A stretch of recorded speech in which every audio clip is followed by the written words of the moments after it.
Olá a todos que nos seguem aqui na Curadoria Ilst, eu sou Daniel Fuentes, estou aqui para abrir mais um Quarentena na Casa do Sol com Olga Bilenque, que já está aqui do nosso lado, aguardando para começar. Antes de passar a bola para a Olga, que hoje vai tratar das leituras que ela está fazendo, de uma leitura muito especial que ela está fazendo nesses dias em quarentena, eu queria fazer aqueles pedidos tradicionais, que todo mundo curta o vídeo, compartilhe o vídeo, comente o vídeo e se inscreva no canal, por favor. Para o Instituto Hilda Ilst é super importante que você apoie a gente a chegar ao maior número de pessoas, tá bom? Então é isso. Olga, conta pra gente o que você está lendo, o que está acontecendo nesses teus dias aí na casa. Olá, boa tarde. Hoje, dia 17, hoje são 3 meses de quarentena, a minha, né? Comecei no dia 17 de março aqui na Casa do Sol. E aqui está acontecendo o seguinte, eu estou lendo no momento o autor Herman Melville, americano de 1800, e que escreveu, entre outras coisas, o Moby Dick, que muita gente, claro, que conhece, o livro da vida, livro maravilhoso. Então, eu vou contar para vocês como que eu cheguei a pegar o Moby Dick entre uma biblioteca tão grande que a gente tem aqui. Foi assim, vocês vão se lembrar de uma live não, de uma gravação dessas, em que eu estava junto com o meu ex-residente e grande amigo Edson Migraciello. Essa live dele, nós falamos muitos assuntos e, nesse período, a gente conversou muito sobre as aves da noite e eu mostrei para ele as ilustrações que eu estava fazendo, ilustrando a questão do mal, a questão da morte, dos corpos, a questão dos nazistas aduncos como pássaros, toda aquela coisa pesada, assim, que foi a primeira coisa que veio para mim no momento de começar a ilustrar. E conversando com esse meu amigo, foi uma reflexão que me fez mudar o rumo da história. Resolvi ilustrar de um outro ponto de vista, do ponto da resistência interna de cada um dos personagens, enfim. Só que nesse meio tempo, então, eu parei com as ilustrações e eu estava fazendo uma mandala sobre os oceanos dos mares do sul, desenhando e tudo em forma de oceano, azul, branco, essa é uma mandala grande.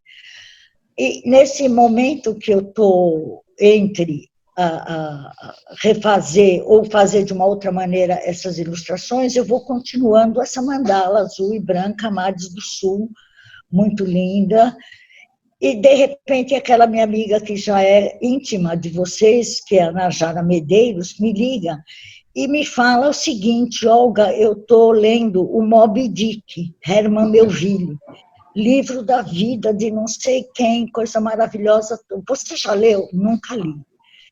Então, vamos ler. Aí ela começa a ler lá onde ela está, e eu começo a ler aqui, e começo por um livro aqui da nossa biblioteca, que tem várias grifos, marginálias, principalmente na introdução.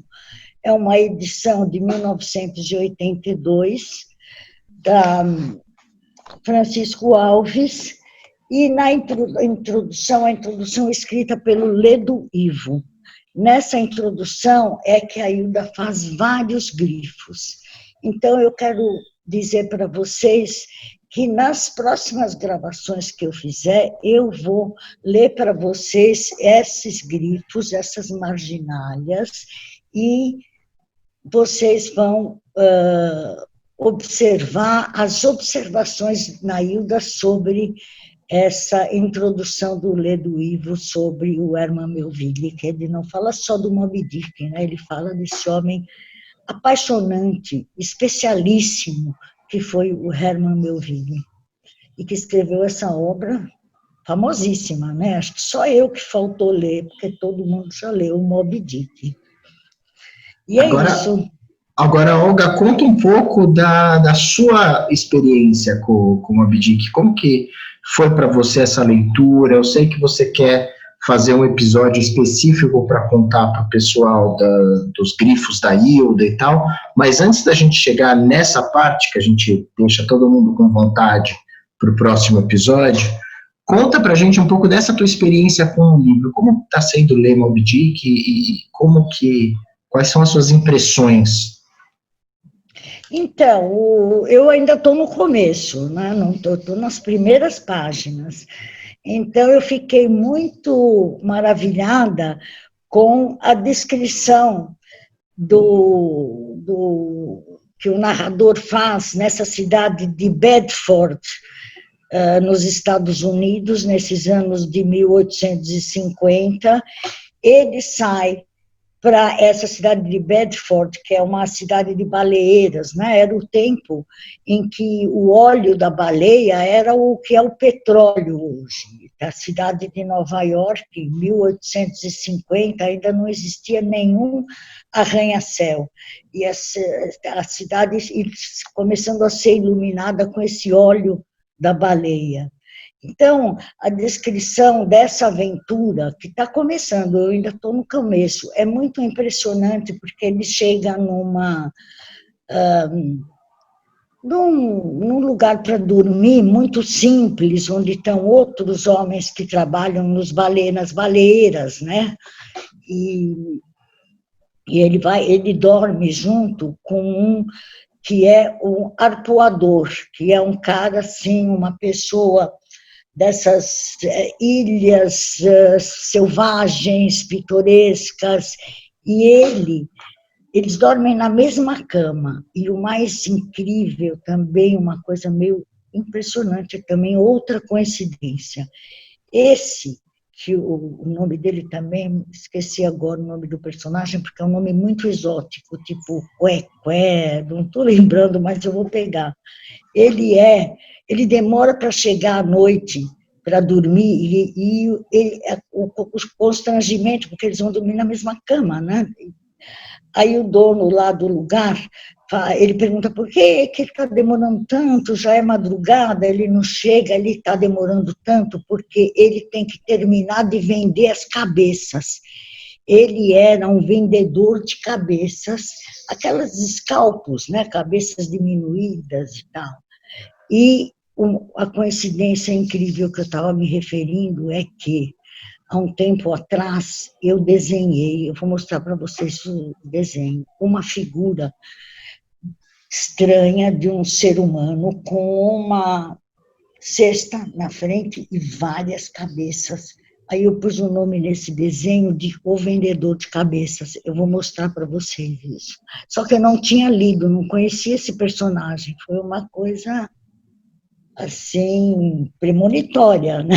De que eu conheceria esse personagem ainda. Um tempo antes, enfim. É isso que eu tenho para dizer. Eu estou nas primeiras páginas. E você leu essa introdução, que você vai falar em mais detalhes. A introdução é muito interessantíssima. Conta a história do Herman Melville. E só para levantar um pouquinho a expectativa das pessoas, né? A Hilda, ela anota muito nessa introdução. Como é que é o tipo de intervenção da Hilda nessas páginas? Ela anota muito. A Hilda, quem conhece os livros da nossa biblioteca, que tem bastante gente que conhece, sabe que a primeira coisa que a Hilda anota quando ela senta para ler um livro são as datas. Então, na introdução, logo ela anota o ano da morte do Herman Melville. E aí, daqui a pouco, ela, certamente, se você pegar uma agenda dela na Unicamp, ela já fez a conta do ano do nascimento. Aliás, o ano da morte dele é muito interessante, porque ele nasceu em 1819, ele nasce, e ele morre em 1891, que é um anagrama, né, 1991. Então, ela logo, as primeiras coisas que a Hilda anota aí em alguns livros você vai encontrar se você for na agenda, se não tiver no livro, vai estar na agenda, sempre essa sominha dos anos que ele viveu. Então, ele viveu 71 anos. E também a Hilda, nas leituras dela, essa localização com os números e com o tempo, quando que aconteceu, o norte na leitura dela era. É uma coisa que eu aprendi com ela. A gente, claro, né, é importante. Enfim, é isso.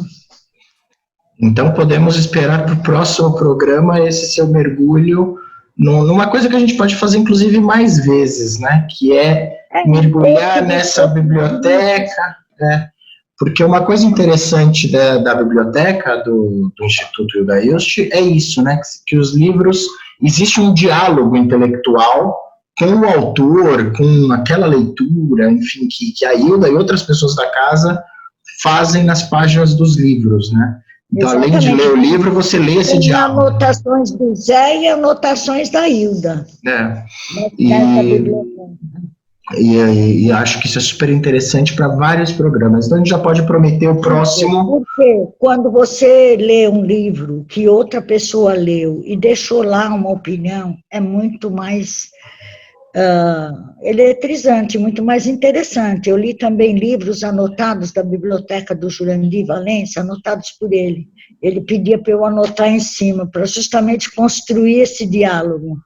É bem legal, né, de quem está lendo. Porque você, quando lê um livro, é um delírio, porque você meio que mergulha nessa minha mandala, nesse meu oceano. Nesse momento vai ser esse mergulho nos mares do sul. E toda a questão, mas não é nos mares do sul, hoje, que a gente está correndo atrás do prejuízo para não perder o último coral, né? São os mares do sul de 1800, são outros, é outro sul, outro mar. O primeiro prédio que foi construído em Nova York foi na época da morte do Herman Melville. Então, imagine que outro mundo que era outro aquele. Mundo era, né? Então, interessante. É o mesmo mundo, mas são mundos sobrepostos, são os planos de existência. Interessante demais. Olga, muitíssimo obrigado. Agradeço também, antes de passar para você se despedir, agradeço a audiência de todos que assistiram até aqui. Mais uma vez peço para compartilhar, curtir, comentar, escrever temas que tenham interesse que a Olga comente, fale, explique, enfim, e se inscrever no canal, que é ainda mais importante do que tudo, tá bom? Olga, encerre o papo. Gente, eu vou me despedir, desejando um ótimo final de tarde, uma linda noite, e esperando a próxima vez que a gente se encontre. Para mim é um gosto, faço isso com prazer, e vamos fazer esse roteiro, que acho que é muito interessante, das grifos da Hilda Hilst, de uma maneira amadora, né? Porque eu sou só uma admiradora aqui da famosa escritora. Muito obrigado a todos.